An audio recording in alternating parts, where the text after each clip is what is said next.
right away. How's everyone doing? This is fantastic. Excellent. Well, I'm going to kick things off with a question that I love to ask actors, which is, I feel like when you're here, you're signing autographs for a lot of very specific shows that you've worked on, or video games that you've worked on, and characters that people love. But I want to know, what character or performance have you had that had a profound impact on you personally? It could be one of the video games, or one of the series, or even a play that you were in when you were 5. Wow, we're starting off pretty heavy. Steve, go ahead, please. Okay. I would say video games specifically. Or it could be, a play that you were in as a kid. It could be anything that had an impact on you. I'm gonna go off on a little tiny tangent. A lot of people know me from my video game voices, mostly Leon Kennedy from the Resident Evil remakes. Not many people know that I'm a builder, and for about 3 to 4 years I was on this TV show called The Fixers, and we would travel all around the world. I was a builder on that show and a host as well, and we would talk about the importance of the project that we were doing, helping this community, and we would build the projects in a very short amount of time, and it's like a docu-build series, and we would talk about the challenges of building in different countries, getting through the language barrier, connecting with the local communities, and we would teach those builders certain building techniques, but they would teach us a lot as well. If you're building in the jungles of Thailand, there's things that we don't know, building with bamboo and such. And I would just say that show was actually really impactful for me. I was not playing a character, I was playing myself, but I learned about cultures all around the world. And I think the through line that was the most important thing that I learned during those 3 to 4 years on the road was that no matter where it is in the world, we all have something in common, and that's people like to help people. So that was special to me. I really like that. That's a good answer. For you, David? Yeah, so from the revolution, he would survive and I wouldn't. I really sucked at everything to do it. I would give up on it. But I found something. I used to, of course, in school, in 2nd grade, I used to, here in Peterborough, where I was born, I used to make fun of my teachers, and I used to get sent to the hallway. And it's like really what, and I was in a session with Rob Paulson once, we did a Ben 10 episode, he looks at me, and I was really thinking this, we're gonna take you get a paycheck for this? My God. But that moment, fast forward, I was telling you on the way down here, I said, I'm amazed they hired me for anything, because I'm just goofing around, and it was, when it really hit home, I guess it was Megatron, it was Beast Wars.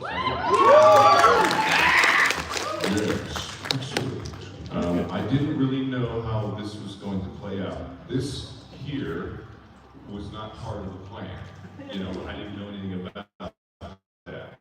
But because of that show, that kind of sent me to New York and Los Angeles, that show, so that is a real soft spot for me. Yeah, I guess. That was a great answer as well. I love hearing these stories from all of you too as well. I'm also curious to know for both of you, what was the spark for you? What was the thing that made you want to get into acting?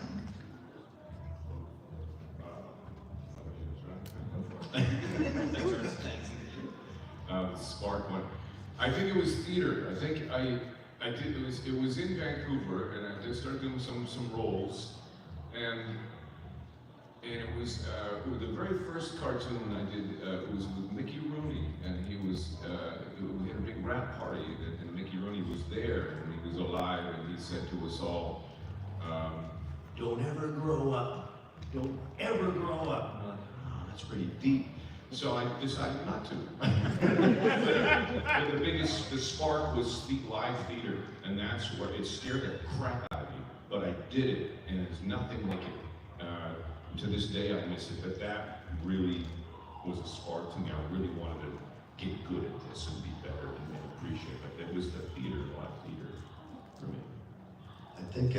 I think Pablo Picasso said, someone correct me if I'm wrong, I think he said, every child is an artist. The only problem is how to remain an artist once they grow up.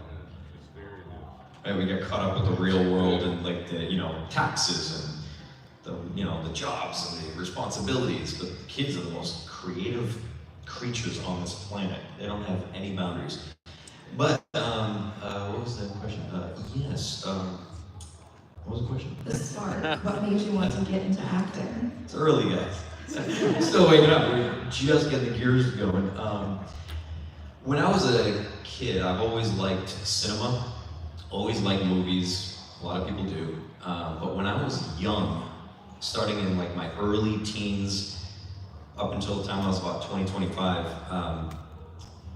years old, I would always like to watch movies by myself. Of course, we go to theaters with your friends and stuff, have sleepovers or whatever, but I would, like, if there was a movie I was really excited to see, whether it's like an action film or drama, especially a drama, I would always want to watch them by myself. And I didn't really understand why. It's just because I didn't like any distractions.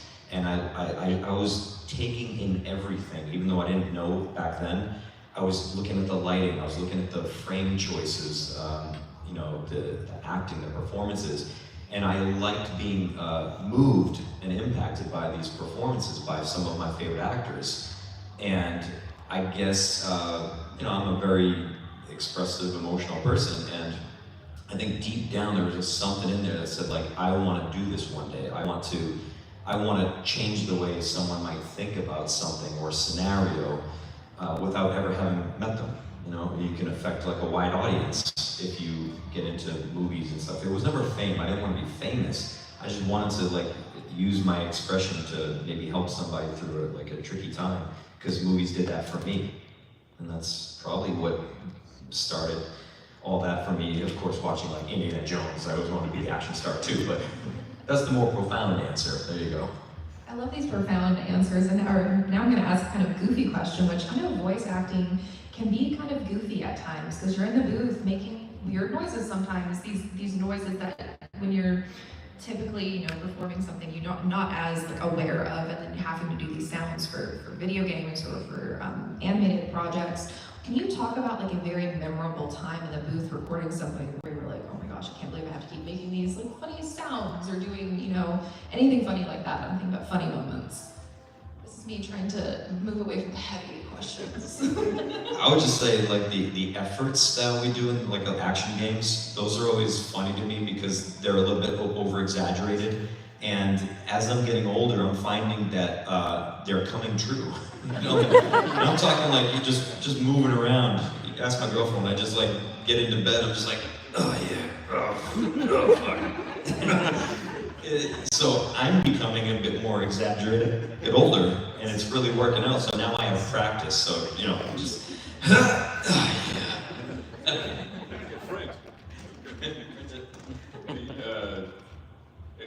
We were working a long time ago on the G.I. Joe many years ago, and Wally Burr was still alive and directing in the booth, and I love Wally.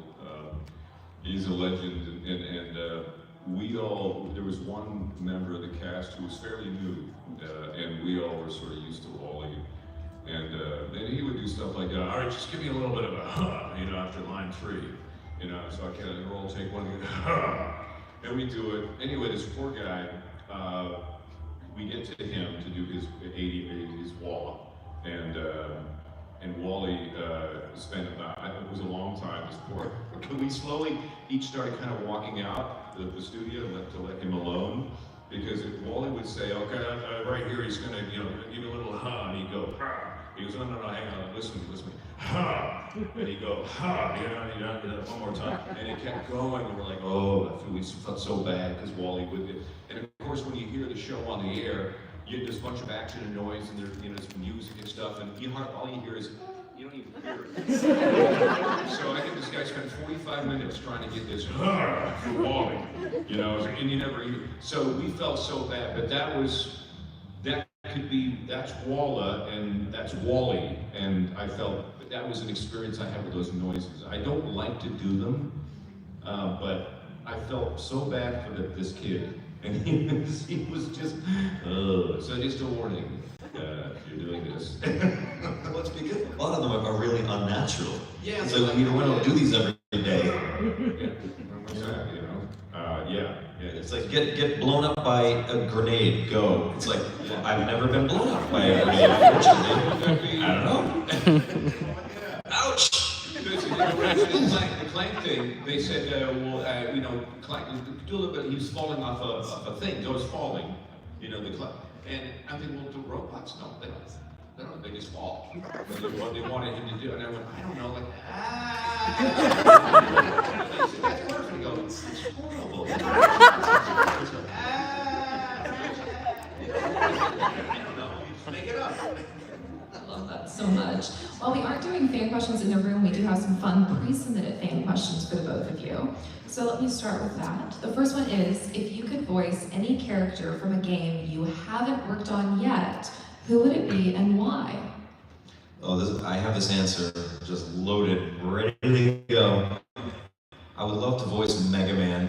I grew up with Mega Man. He was probably my first childhood, I wouldn't say crush, but just love of a character. More than Mario, way back in the day, it was Mega Man with that Mega Buster. So one day I would love to voice him. I was Proto Man, so you and I could, so is there anybody listening? Is this on? I'm friends with him now. It's cast right here. I'm friends with him. I swear. Well, expand on that. Talk about working on that and. I don't remember too much. I just remember, Proto Man was just, I don't know. It was a cool thing. But yeah, I loved it. It was one of the anime I kind of gravitated toward. I just really dug it. I loved the look of it and the whole story. That's pretty neat. But yeah, I've always been a huge Star Wars fan since I saw the original back in 77 when I was small. And I've always wanted to be part of it. I got a chance to play a little part with a couple parts in one of the animated series. But I always watch the live action and man, I just like to be one of those I just want to do that. Just to be part of that, universe. Because I love it. I love that. I think a lot of us want to be part of the Star Wars universe. This is kind of similar to the question I asked before, but we can kind of maybe expand upon it more. But what is the funniest or most memorable moment that you've experienced during a recording session? I wouldn't say this is, I wouldn't say this is funny, but a lot of other people would. I choked myself out accidentally. I passed out in the vocal booth doing an unnatural death from Resident Evil 2 Remake, where a tyrant picks me up by the neck and squeezes the life out of me and maybe impales me with his claw thing. And it was just a long day in the booth, and it was one of the last things we ever recorded for that game. So the director just asked me, he's like, I know it's been a long day, let's just do one more big one, and then we'll go home, call it a day, wrap up the project. And so I gave it my all, and I was a little bit less experienced with the strenuous stuff back then, and so to make it sound more real, I actually put some water in my throat, just a little for the blood curdle, and I had my hands around my neck for a couple of those takes, and I was getting lightheaded, and I was like, I could do one more big one, and then I just squeezed so hard that I lost oxygen in my brain. Don't recommend anyone do this, please. I'm not advocating for this, but I choked myself out. I died in the vocal performance, and then I saw black, and I just fell like a tree in the forest. I hit the back of the booth, fell down, and Tom, the director, thought it was part of my act until he saw that my face was white as a ghost and my leg was twitching. And it's still in the vocal sound. I have the file. Capcom gave it to me because it was so funny. And so we do the take, you hear the crash, and then you hear Tom go, oh my God, you okay? And I was like, yeah, I think I passed out. I was like, did I break anything? He's like, no, man. You good? Yeah, I'm okay. It was cut. And everyone was like, what just happened? And so now I do any kind of scene like that where I'm getting choked. There's a lot of that in Resident Evil 4, but I do those scenes on my knees, just in case. And That's was some English teacher would say, for the art, dear boy, for the art. That's insane. That's, oh wow, man, that's cool. Can you top that from memorable experiences? The only thing I can top with that is we're recording an episode of Exo Squad. Remember way back, some may remember that. Robbie Benson was in it. I played some weird characters in there. It was really cool. So bad, so old it was on Laserdisc. And the guy who plays in Beast Wars, Optimus Primal, Gary Chalk, he was in the series, and I was some character, Hollis, I think his name was. And anyway, this character had to do a burp. There was a burp. It was kind of a funny moment. And of course, Gary, being Gary, said, yeah, let me try that. I'll do that. Yeah, okay. And so he had a can of soda, and he took a swig. And I don't know what he did. Similar sort of thing. He got air and too much stuff, and all of a sudden, and then he all over the script, all over everywhere. And then of course he started laughing, and there was like snot bubbles, and we lost him. And everyone, we could not record for about half an hour. And you stop laughing at me. But you could see the soda so out of his mouth, and it comes back like that. It was a weird thing, and so from then on in, no one let Gary ever do a burp sound in the studio. It was just really gross. But yeah, that was one of those like, I can do that. Sure, Gary, give it a shot. I have to follow up though on this like near-death experience they're recording. Did they use that tape for like a very believable? That is actually in the game. The thing is, with the algorithm, there's maybe one of 3 takes options that the game will activate when you're getting choked, and that's one of them. And I know that because I've heard it, and I memorized that because I've heard the file so many times that I could recognize it. So it's actually in the game. It sounded so good. So mission accomplished. Win. Unfortunately, some of these fan questions are also very deep. So this one is, what's the most significant change that you have witnessed in the video game voice acting industry since you began your career? Well, I think there's an elephant in the room right now, and it rhymes with AI. That's certainly AI's big one. I mean, I remember what it used to be. You remember when it used to go, slam, body slam. You know, that was it. And those things. And then it became more cartoons, or when movies got involved and series got involved, it became more, real and all that stuff. But yeah, the AI thing. We fought for that in the strike, and I guess they got, some protections, but it's here, folks, and it's further along than you realize. So. Yeah, and I think, however anybody understands it right now, like, it's already evolved. You know what I mean? Like, it's here and it's coming for the arts, and that's why we're fighting to not just protect our jobs, it's just to keep art human. That's the bottom line, right? I mean, I'm an artist as well. I'm a graphic artist. I've been all my life since I was 3 years old, and like, look at the AI art online, YouTube videos, like, it's coming for everything. So that's why we should keep celebrating what we create, you know what I mean, while we still can. Yeah, they do that movie 2001: A Space Odyssey. I'm sorry, Dave, I can't do that. That's where we are. There's AI that's teaching AI now. So that's where it is. So yeah, it's a tool, it's here, but now we got to figure out how to use it. Yeah. And AI is in fact the next fan question here, which is, with the 2023 SAG-AFTRA strike, I'm also in SAG-AFTRA, so I know a lot about what was going on there, but this fan would like to know, addressing the AI concerns in the industry, what are your thoughts on protecting voice actors' rights in the age of artificial intelligence? We talked about it a little bit there. Well, I mean, there's not much more to say on that. We can all just help people understand where it is right now, try to figure out where it's going to be in 2 years, which is nearly impossible, and just try to work while we can. I don't know. I mean, you could be a Terminator for all I know right now. I don't know. How do we know you're real? I don't know. That's kind of a similar question, so I hope Yeah. we kind of sort of Well, covered that. we voted to, make sure we got a good deal. Hopefully they did. But just an example, I did a Taco Bell campaign last year, and they sent me a link, and they wanted me to, and I thought, who's the English actor? No, it was an English voice. And I got, nice. And I called Trish, and he said, they booked me for the campaign, but I said, who was the actor? Trish says, it was AI. I go, what? Yeah, it was that good. I mean, I would have went, why don't they use that guy? But I'm glad they didn't. So that's how good it is. Yeah, that's wild. Yeah. The next question here is about motion capture, which is a much more fun topic. It is obviously increasingly becoming an important part of video games. How has this technology changed your approach to character development and your experiences with that along the way?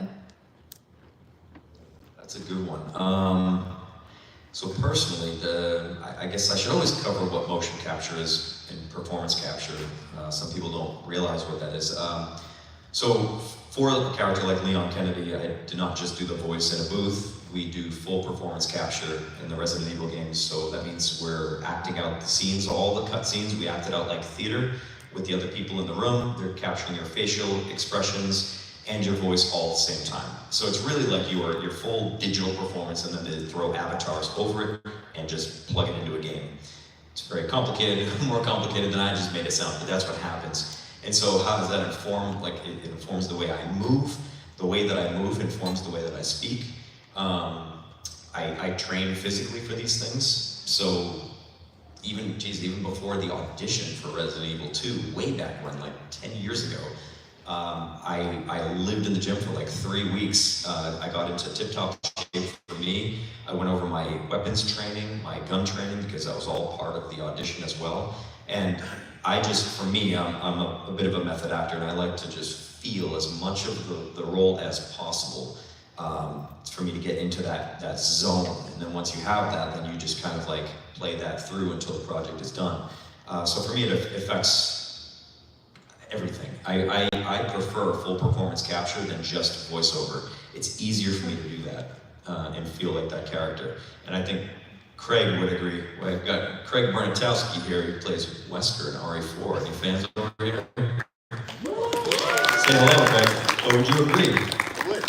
It's the full body. I mean, it's like you're really embodying the character. Every movement, they're capturing every single like facial twitch and everything like that. So it's really fascinating. For you? I haven't done much mocap. That's not my world. I did do one. I thought I was going to do something, but they put a ball in my head. It's like, oh, this is it? Yeah, I was like, oh, okay. But I've seen the studios in Insomniac, and that's quite something to see the mocap studios and how far they've come. Cameras everywhere, and how it's done. It's amazing. Yeah. It is.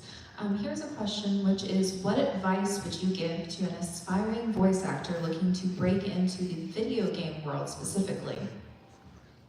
Train, and I would drop that voice out of that phrase. It's acting. Okay, at the heart of it, take acting classes. You can read books. You can take classes online, no matter where you live. They do a lot of Zoom stuff. Just get into the craft, get on stage, and it all helps. The voice acting, for me, it was a byproduct. I started on camera, and I had hundreds of small little projects under my belt before I ever auditioned for video games, like hundreds. And that's where I had my experience and my confidence, because I knew what I was and what I wasn't on camera. I knew what I was really good at, and so I walked in there knowing that I could book that job, and my voice just sufficed, really.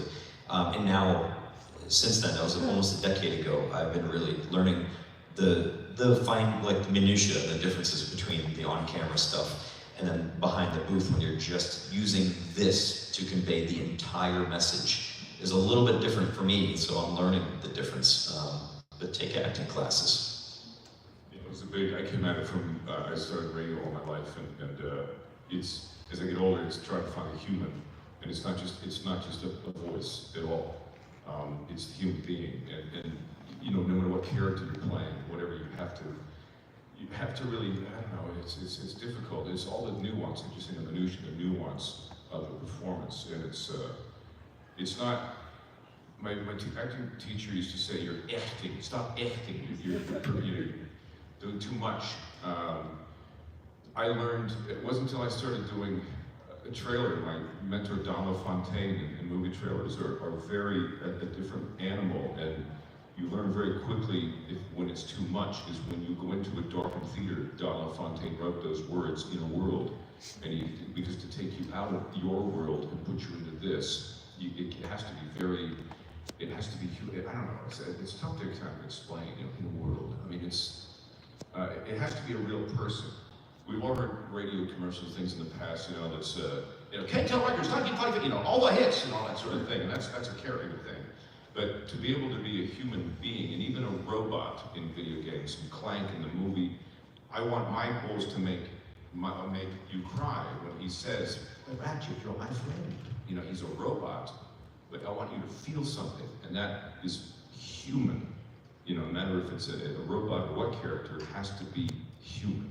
So he's right, you take the voice out of it, it's this. And to be able to kind of do that, it just takes some practice, and he's right, read as much as you can, travel as much as you can, it gives you a point of reference. When you have those points of reference, you can tell a story as a 60, 70, 80-year-old person, because it comes from it's a real person. So that's my advice. Really good advice. We have a question here that's specifically for you, David. You've voiced Clank in the Ratchet and Clank series since 2002. How has your approach to the character evolved over the past 2 decades? Yeah, I kind of just, that's an answer, but at the beginning it was kind of fun. They wanted a robot, but he didn't want him to be robotic. They wanted him to, there was a paragraph, there was no pictures, anything. And I, instead of saying can't, I would say cannot, or don't, or do not. I wanted him to be a robot, but I wanted him to have a personality. And we used to go to the studio all the time, and Morgan behind the bench. Behind the bench there, Morgan was behind the glass, and if my head's not doing this, the voice isn't working. So if I just went and start warming up, "Oh, Ratchet, your head's not moving. Oh, but Ratchet, we must like Captain more quickly." I mean, I had this neck problem for a long time. But it's the character develops to the point where I want to make you cry. I want that relationship happen with Ratchet and Clank, and I want that buddy thing. And James and I are good friends. We've developed friendship over the years, but I want that character to develop as well, and little nuances. I still have to go, ah. But other than that, yeah, that's just a progression of bringing more human elements to him, I suppose. I can see that. Very good. Nick, this one's for you. You've mentioned in the past being a longtime Resident Evil fan. What was your reaction when you first learned that you would be playing Leon Kennedy? Oh, I almost, my knees went weak, and couldn't believe it. It was a dream come true. It's still surreal to be talking about it, but I remember that day I was painting a house somewhere in Los Angeles, moonlighting to make cash and stuff, and when I booked that job, just like my life flashed before my eyes, and I was like, this is freaking awesome. I was a fan for 18 years. It was my favorite franchise for 18 years, I should say. And yeah, to work in is just a dream come true. So it's always cool. These things never get old to sit and connect with fellow fans, because we share that same passion. What was that audition process like? It was pretty rigorous, we'll say. I think I auditioned 3 times. The first one was heavy on addicts and just scene work, and some physicality, because they wanted to know that whoever they cast could move like a young cop. So my firearms training helped me quite a bit. I was an action actor.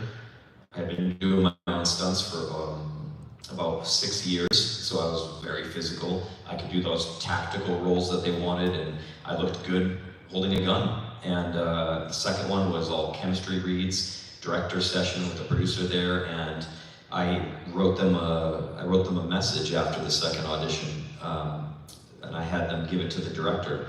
Not begging for the job, but it was risky as an actor. I wasn't begging, but I just basically told them, I spilled my guts out, and I said, I'm not the only guy that can play this role. This is Los Angeles. I said, but you guys give me a shot. I know this franchise inside and out, and I will give you one hell of a version actually took that into consideration, and they said, yeah, we'll give a shot with a fan, and I booked the role. And the rest was history, right? Yeah. For you, David, I'm curious, talking about auditions, what was kind of one of the more, like the longest process with an audition or a character that kind of took the longest to find out that you were going to be playing them? It's over the years times. The coolest thing for me in the process was when they auditioned for the Eternals for Airship. I didn't know who it was for. I thought it was they're doing a Transformers movie. My agent didn't even know what it was for. They were seeing some selected 10 people or whatever it was. I had no idea, and there was a paragraph. And again, that human element you're talking about, you have to throw that out the window. The son's a boy. It's like, what am I doing here? So I played it like, let's say they're going to cast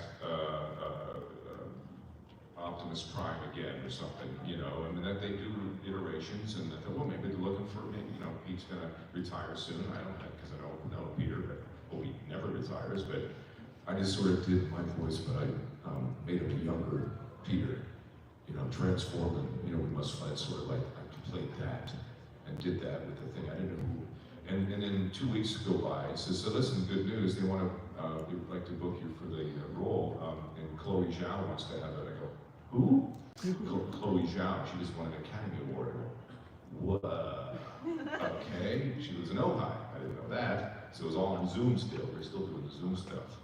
And I was kind of, I didn't know who it was.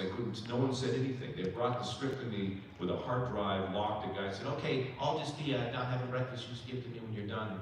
I couldn't tell anybody, my family. My wife knew, was it, but that was, so I had to sort of on the fly, work on this character with her and the team.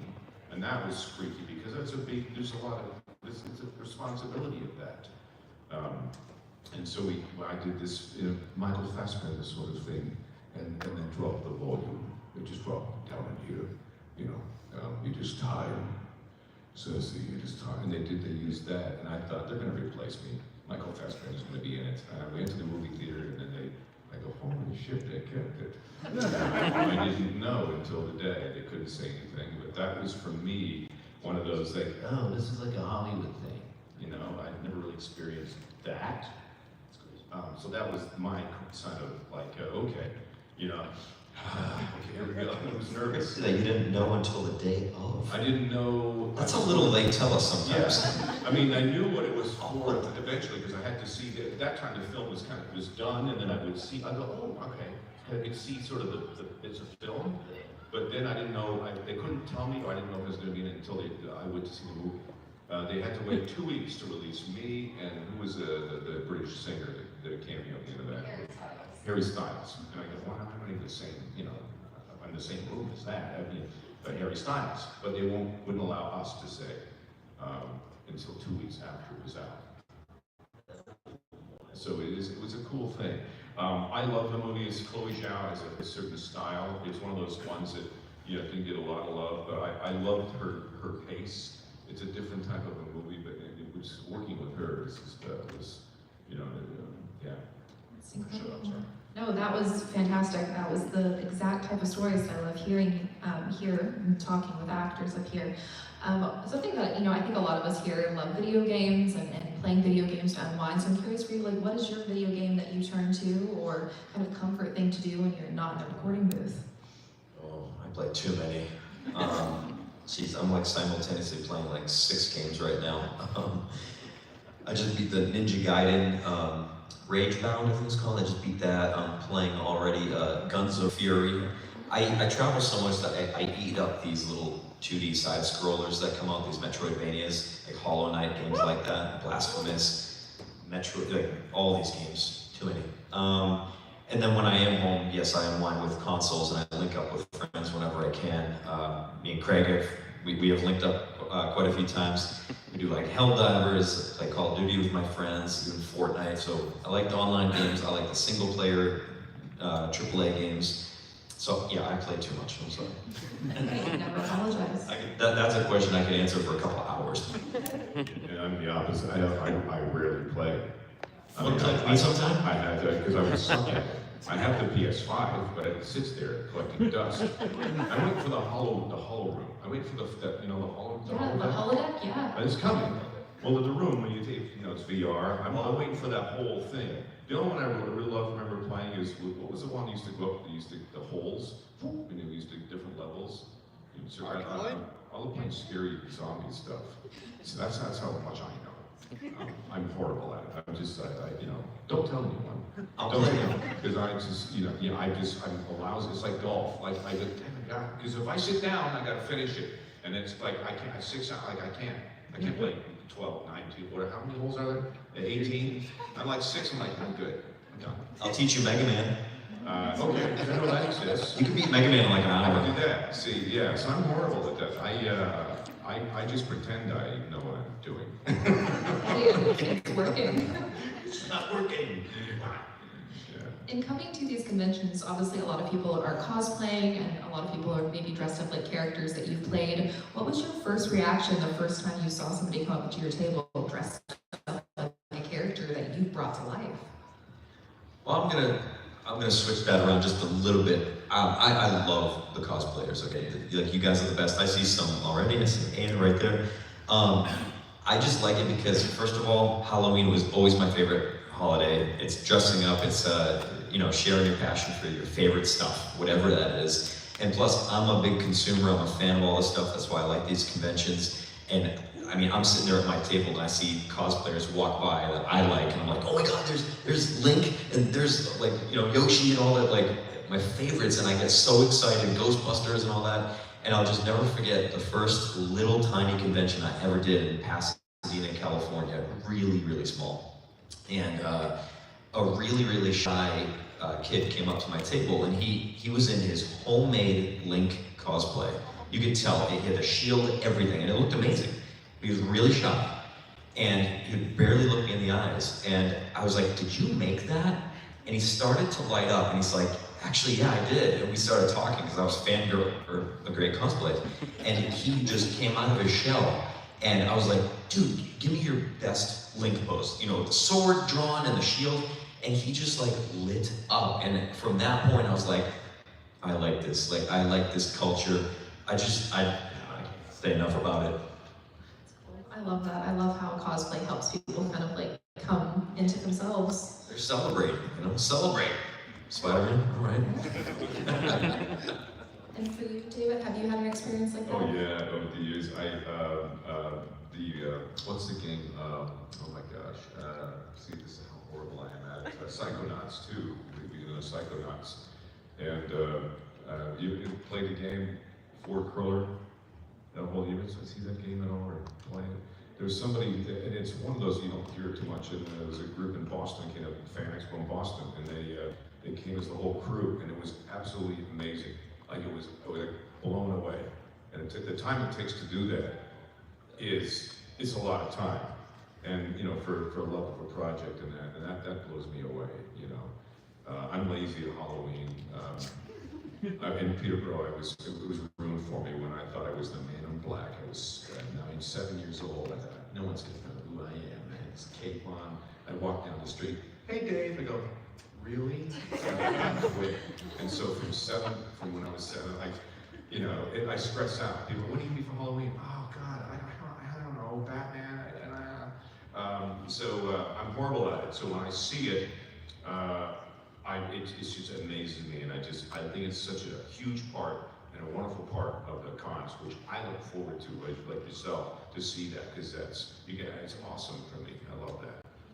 And for I guess it will be my last question for both of you, but you're both fans of things yourself and doing these conventions. Have you got to meet anybody that was like a hero to you doing these conventions, and what was that experience like? Yeah, in Philadelphia, I got to meet John Carpenter. Horror god pretty much, and I just shook his hand, and I just said, I know you hear this a lot, these things. I said, but I'm a big fan, and said, I think you're the best of the best. And he goes, no matter how many times I hear that, he's like, I always appreciated that my life's work has meant this much to people. He's like, I never get tired of hearing that. And the fact that I got to just say that to him, I was like, oh my God. So that was a big moment for me personally. Yeah, Sam Raimi for me. I don't fan out too much. I let people alone. But I'm like inside, oh, But somebody said, "Come say how's that?" I'm like, he's not gonna talk to me. I went on and say, "Hey, John, I'm gonna say," and he just sit down. And I had coffee with him for half an hour. We talked about wine and the movies, and I go, I'm sitting in my head going, I'm not coffee with Sam Raimi. We're talking about, like Evil Dead. That's why. And as a kid, I was a big fan of monsters, and that to me was like one of those, like, oh my God, that was cool. So. And now you're here with me. What is that like for you? It's awesome. We got Mega Man and Photo Man here.